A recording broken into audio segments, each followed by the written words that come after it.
Moro moro, and welcome back to Culinary Roleplaying and into NPC Adventures. Last time was probably the most intense episode we have had so far, but to be fair, it was also Bob's first actual adventure, or a start of one. So Bob decided to take up on a quest for the Chapel of Tar to find this mysterious missing idol that had vanished inside the chapel, like into thin air. There was no clear indication of break and entry, so this disappearance of this idol was very mysterious.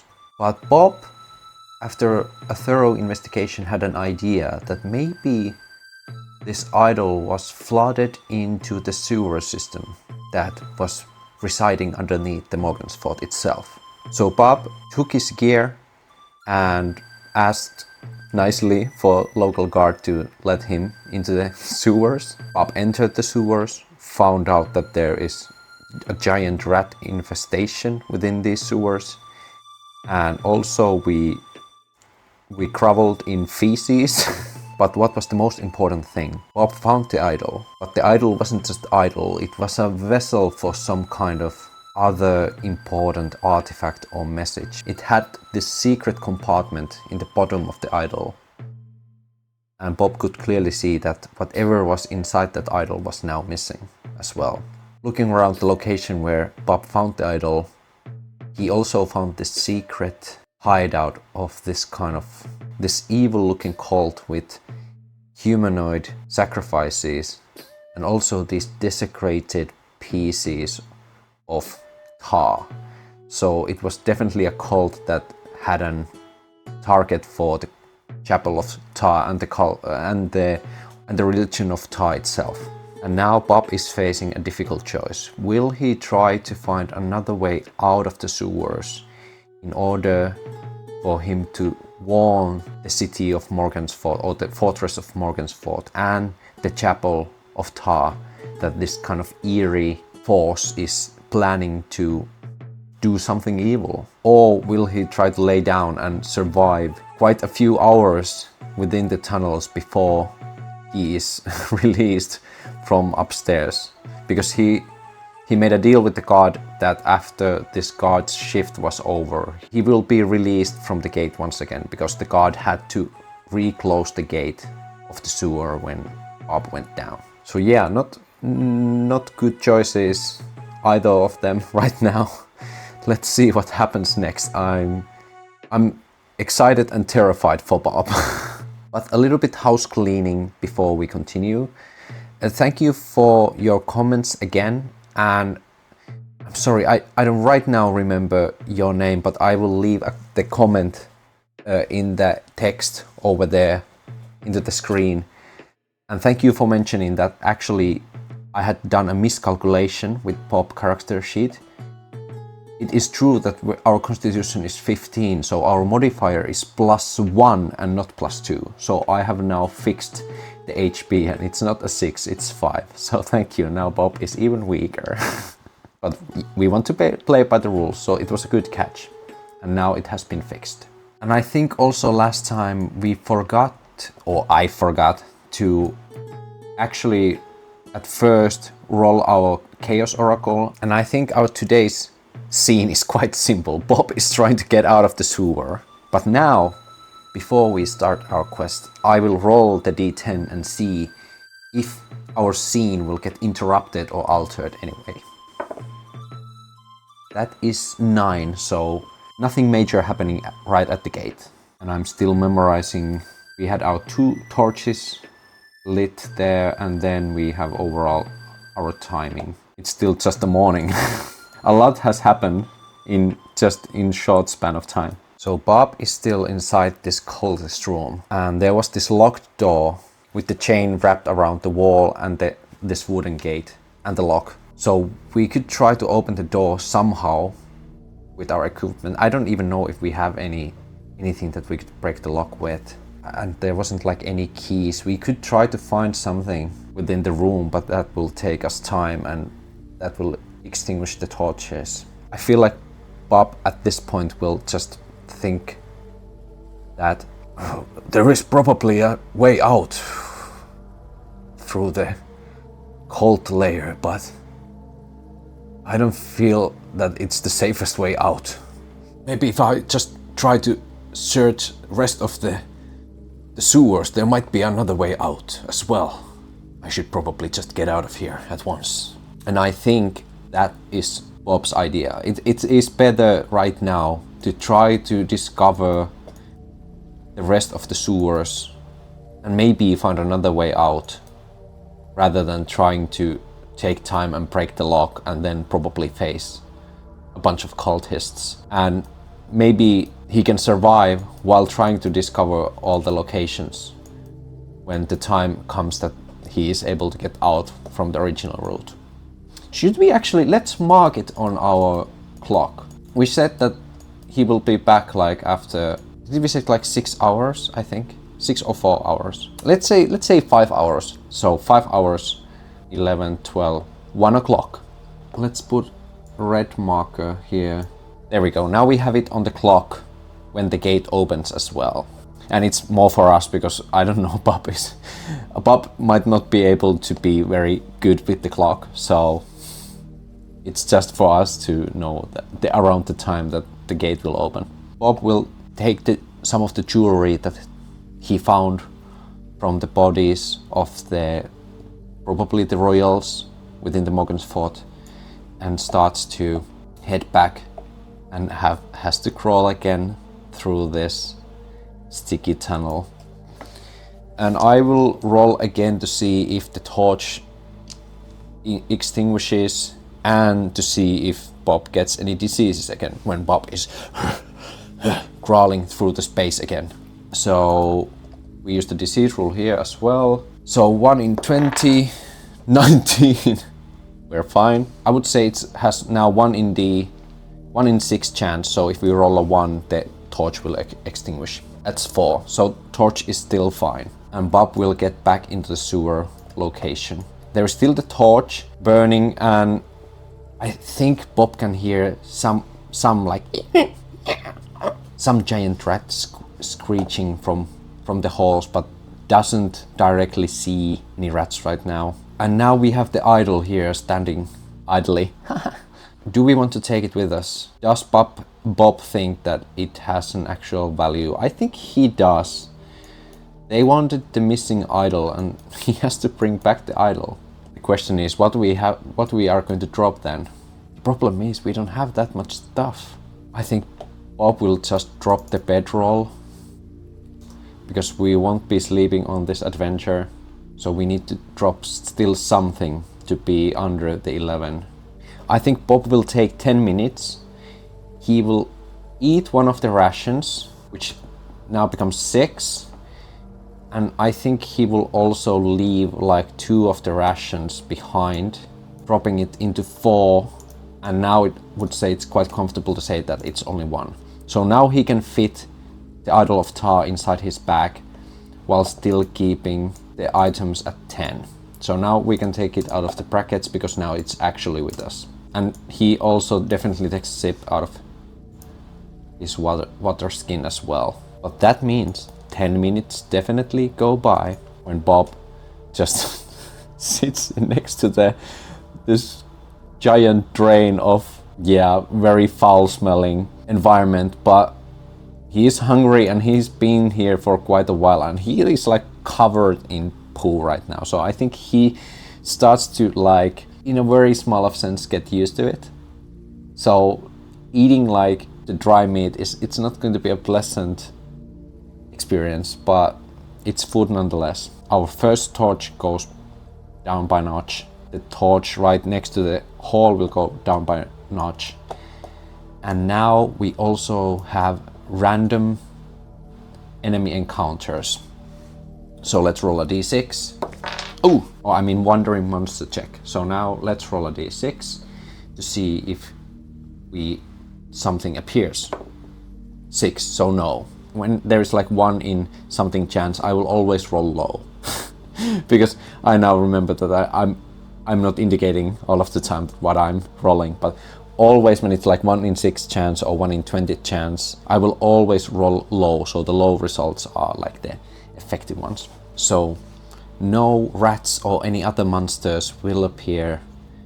Right now Bob is able to eat something. He also thinks for himself that he might want to, it actually could be wise that he would lure all the rats into this room where he's now leaving. So he definitely wants to like leave the all into open, the 2 rations that he is leaving in there.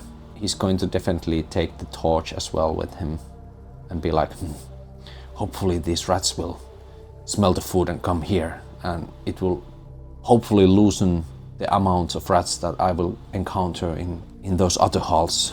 What I think Bob will also do, he will remove the torch that he was using and he actually extinguishes it completely, and now he only has the 1 torch that he left into the hall. And now Bob continues into the corridor.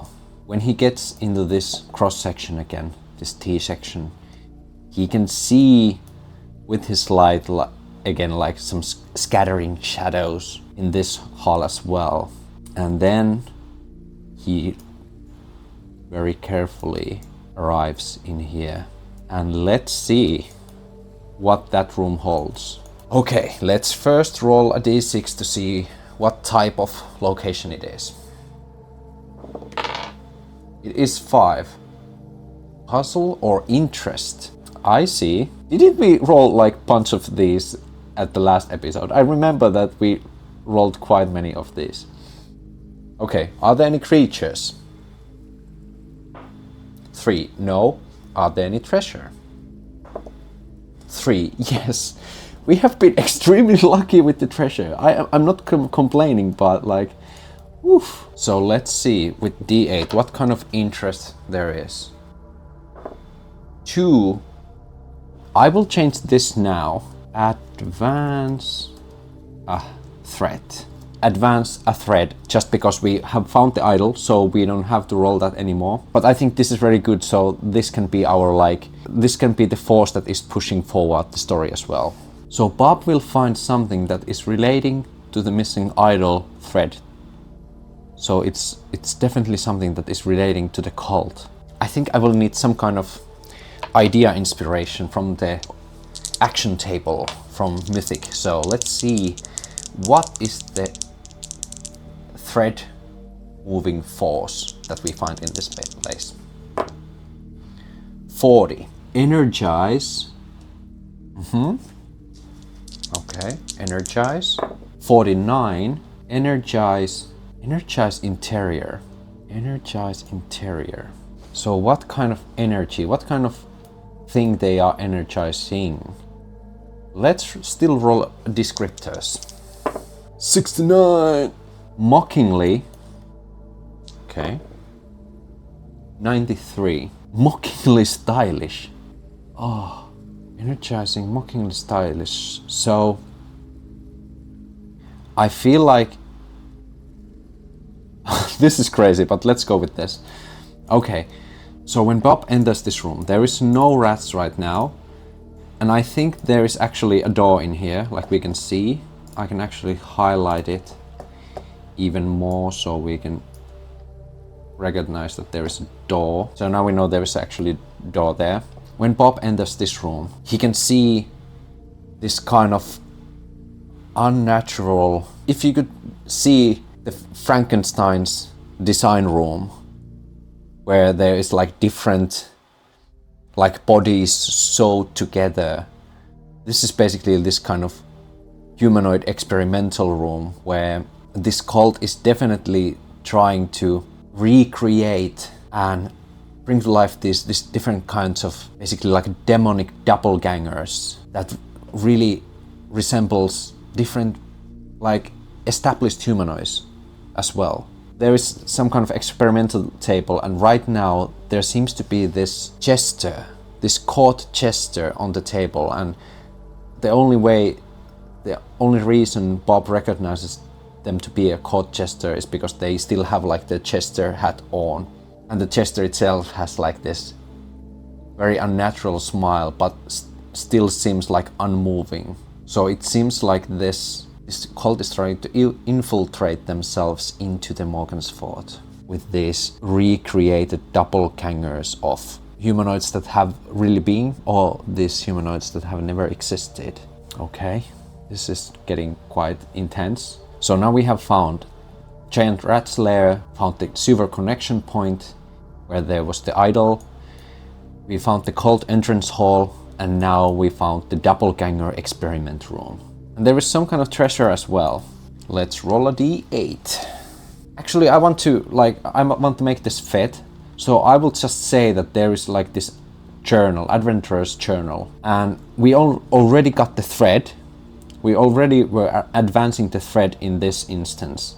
So I will just say that how Bob got all this information that I was just discovering is because there was also this kind of cultist's diary that was in very gritty detail explaining how they were transforming these humanoids into these doppelgangers for the cult's own purposes. And I would still say that it's still a mystery, like how these effectively now still corpses are reanimated.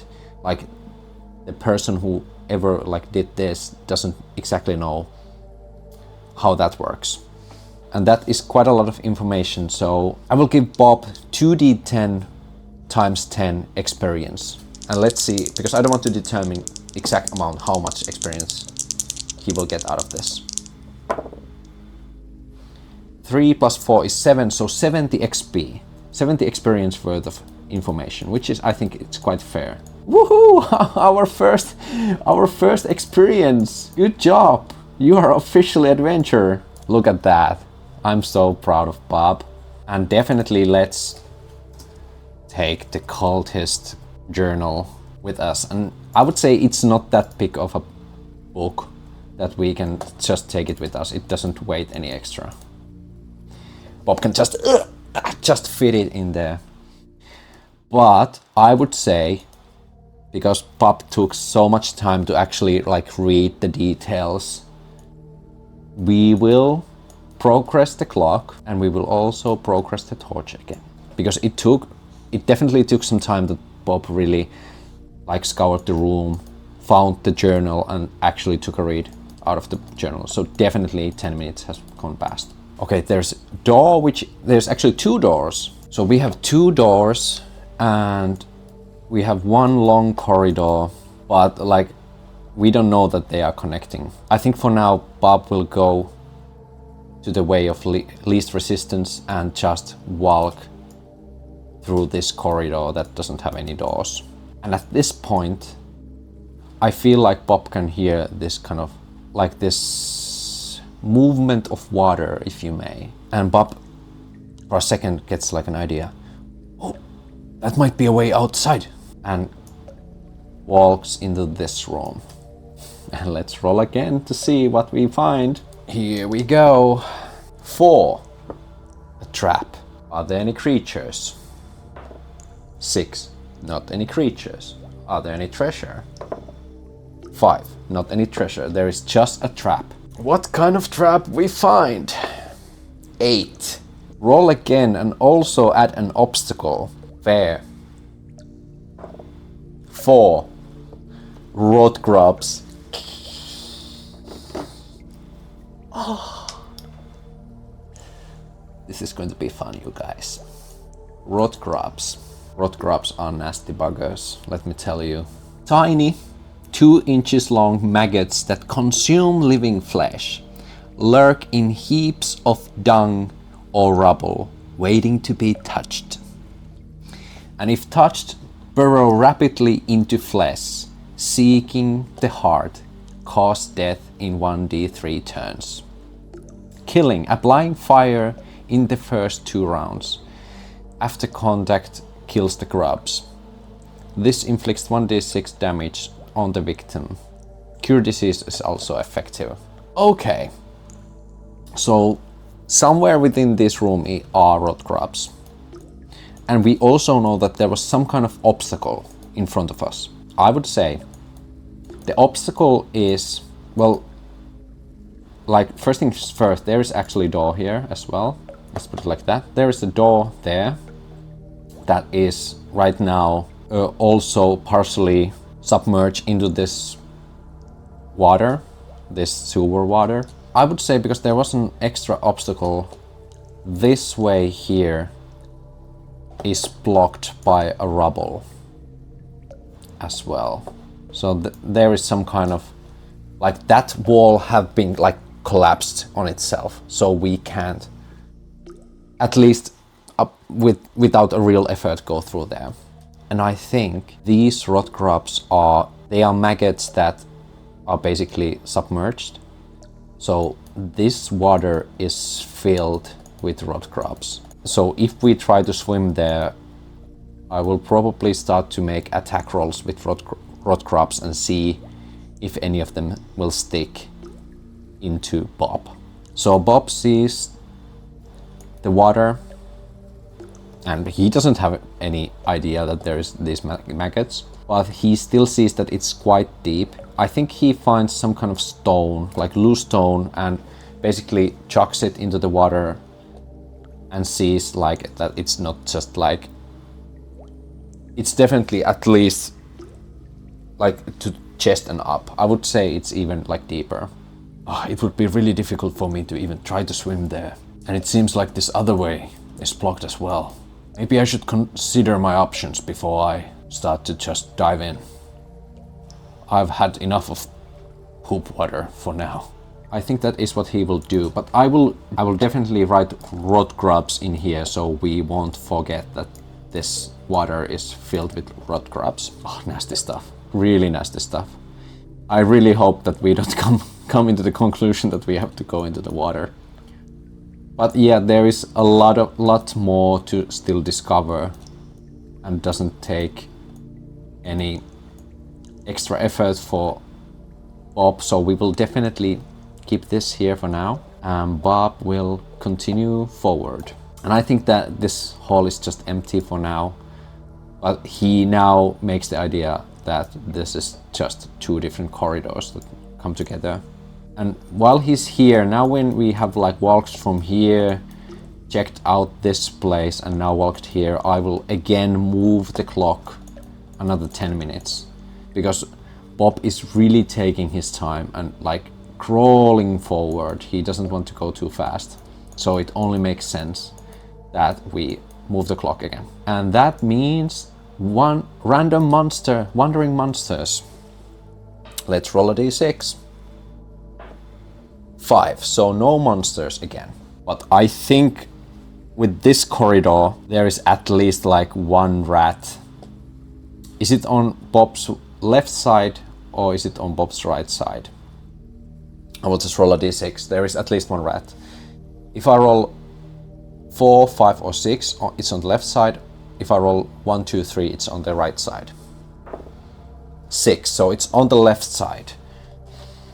So one rat is actually here. I would say it's somewhere here. When Bob runs here, it can see the light and just quickly ducks back into this room. And again, Bob can see like rats coming and going from this hall. These huge dog-sized rats. Oh no, do we even want to... Would we want to put like a torch here? Because we don't want to get into rat sandwich. I really do not like the idea to get into a rat sandwich. We don't have many torches left. Right? We have still 4 torches. So we could put this torch in here. No, I want to save it. I want to save it for now. I'm sorry.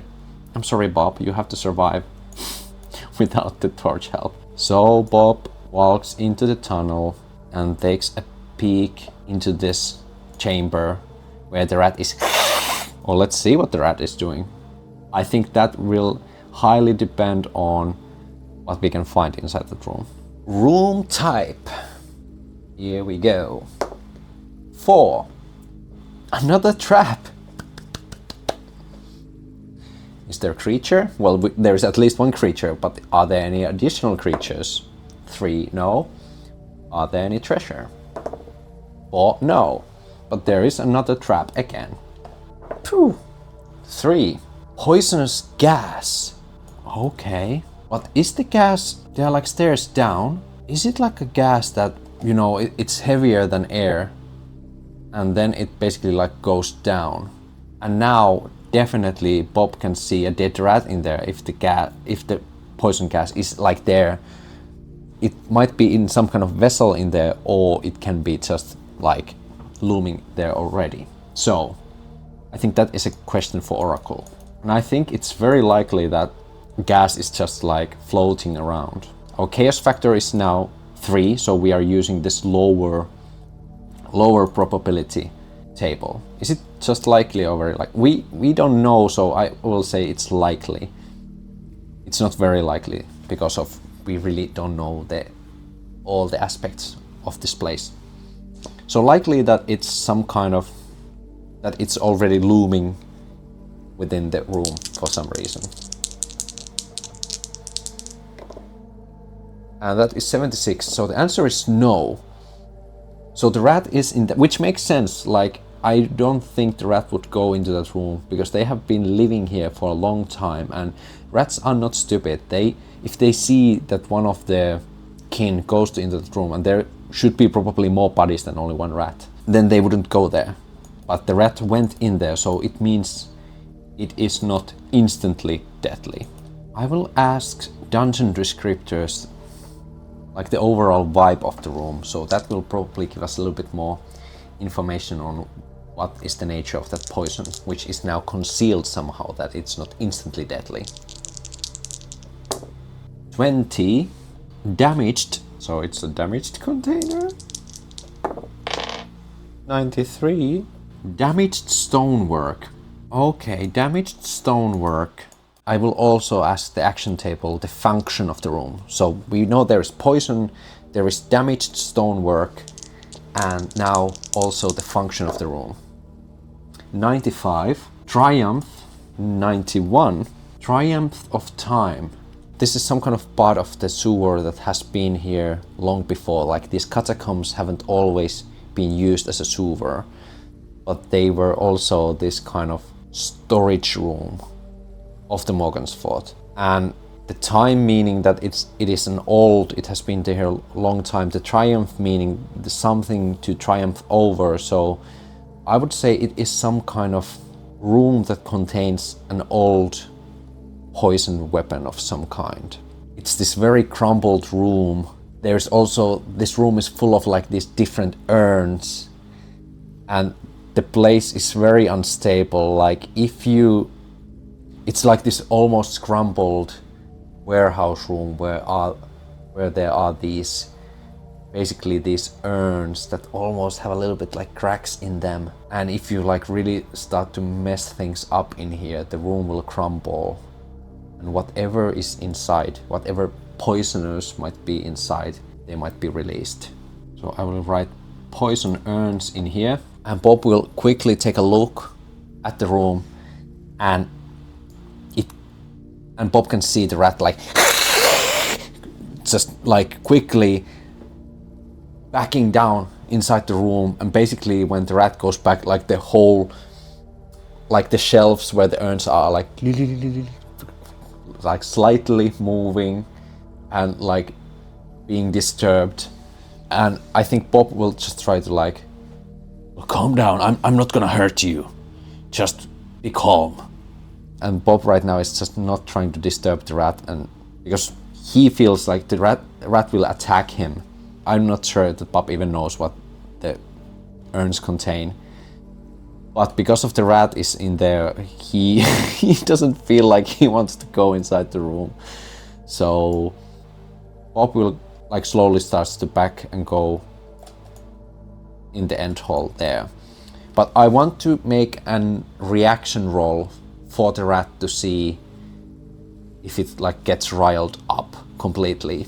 And what I wanted to borrow also from Scarlet Heroes is this amazing reaction table that can really tell different reactions for different NPCs. It really gives us really good ideas on how different friendly, stranger and unfriendly NPCs will behave, and also gives us like example modifiers. I think we will use Bob's We will first use Bob's charisma, which I think was +0. Okay, so we have Bob's charisma of 0. We have unfriendly NPC, and I think the rat will at least have -1 because they really don't like the fire. But they are also afraid, so they won't want to attack, but definitely -1. So we will roll 2d6 -1 to see what kind of reaction the rat will have. 10 -1 is 9. Persuadable. Okay, so I think Bob will have like few crumbs from his rations left that he was leaving in the B hall or in the B room over there, when he basically just like slowly slows back and just says to the rat, I'm not here to hurt you. Let's just go in our own ways, okay? And basically like takes the left ration that he had from his lunch and just backs down into the corridor here and then throws basically the scraps into this side of the floor and keeps going here. I think the rat will just slowly come here, take a look, and then just go and eat the scraps while still like keeping its head towards Bob and like just eating the leftovers over here. So it doesn't attack right away and it doesn't want to get close to the fire. But for now, it should be fine. And the poison urns were not disturbed enough, which is really good, because that would have been probably quite bad. So now we still go into the final room. Let's see. I can't take this. This is too intense. Oh, it's been a lot of trouble lately. Why I was complaining about the 5s. I would really like a 5 right now. That's 6. That's a layer. So there is a second kinds of creatures lurking in here. Are there any creatures in that layer right now? 1. Yes, of course there is. What I'm talking about, of course there is. Are there any treasure? 2. Yes, there is treasure as well. And I actually, well, it made sense last time, but I had this optional rule. If lair, swap Water Fiend and Elemental with bandits and rats. So these, because I was thinking that these would be the reason why the idol was missing, so that's why I had this rule. But I think it was quite fitting that we first found the rats. So now let's change it up. So Water Fiend is 1 and 2, Water Elemental is 3 and 4. So let's roll and see if we find one of those things. 8. We actually don't. We find bandit scouts. Okay. I will rule this out because I didn't know about the cultists then. I will just turn this now into cultists, because it only makes sense that there are cultists in there rather than now some random bandits as well. So we will definitely be using the acolyte stats. Groups of 4+ are led by a higher level cleric. Okay, let's see. And I think because this is now layer, this is some kind of like resting room for this cult, and they use this whole area to like move around. So I will now roll, and this is like all the cultist members. It's not like how many are in this room right now. But yeah, there are D20 cultists in this freaking cult. That's an 8. I'll accept that. This is definitely a red room. Red room.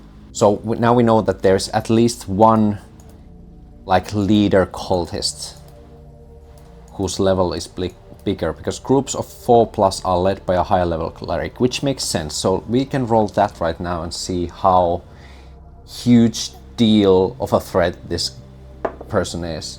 5. So a 3rd level leader. Okay, that is quite horrifying. Cultists. 8 leader level. Now we want to know how many cultists are there. I will roll D100 and that will say the percentual amount of how many cultists are there. I can just roll a D8 and see how many of 8 cultists are in this room. I don't know, my brain. 7.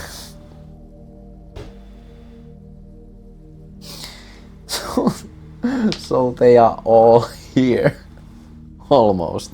And I would say it's just fitting, because it was just 7, that the leader is not here right now. So I will retcon things a little bit, because it only makes sense.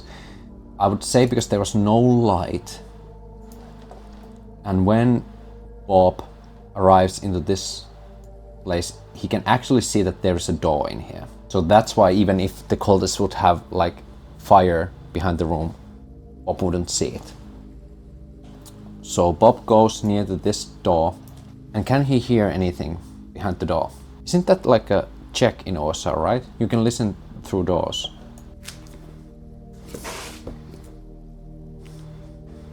It's 1 in 6 chance to hear what is behind the door.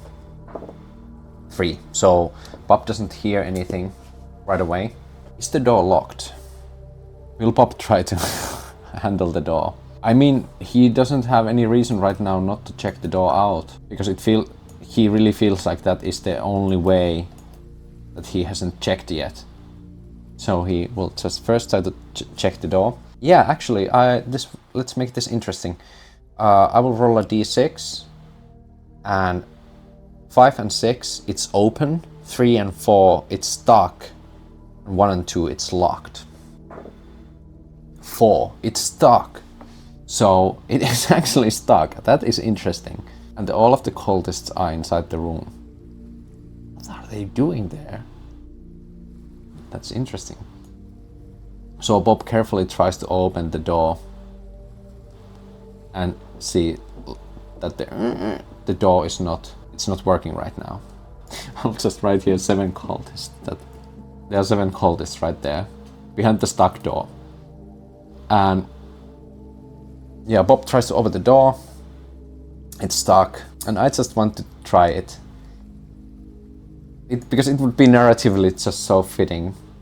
When now Bob is fiddling the door, will the leader of the cult be behind here somewhere? And I would say it's unlikely. It's unlikely, but there's... Oh, here we go.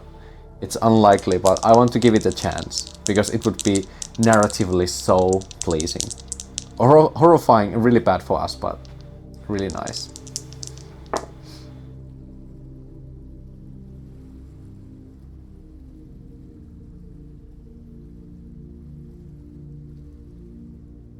Zero, 1. Extreme, yes. So Bob is trying to open the door, and it's like, this is very stuck. I probably can't go through here. That's odd. Why I won't hear the rats anymore? And then he will turn and see behind him, around here, there's this sinister looking individual smiling at him. Well, well, well. What have we here? And that is where we're going to end this episode of NPC Adventures. Things got real. Oh my god, that was so epic. So let's quickly, before I forget, I think the chaos rating definitely goes up, because Bob did not at all get what he wanted. And now we will also add the leader into the characters. Thank you for watching this episode. Bob is in big trouble, and I'm very interested seeing how this will turn out. And if you feel like it, you can also write down on comments below and create this cultist leader, level 3, and if you want to roll up a character, be my guest. And if I find it and it fits here, definitely I will use that character stat block if you want to do something like that. And I'm still open to your ideas as well. Leave down comments down below on possible characters, locations, objects that might come up during the adventure. And I can't wait to get into the next episode. But for now, it's moro moro, and I hope I see you next time.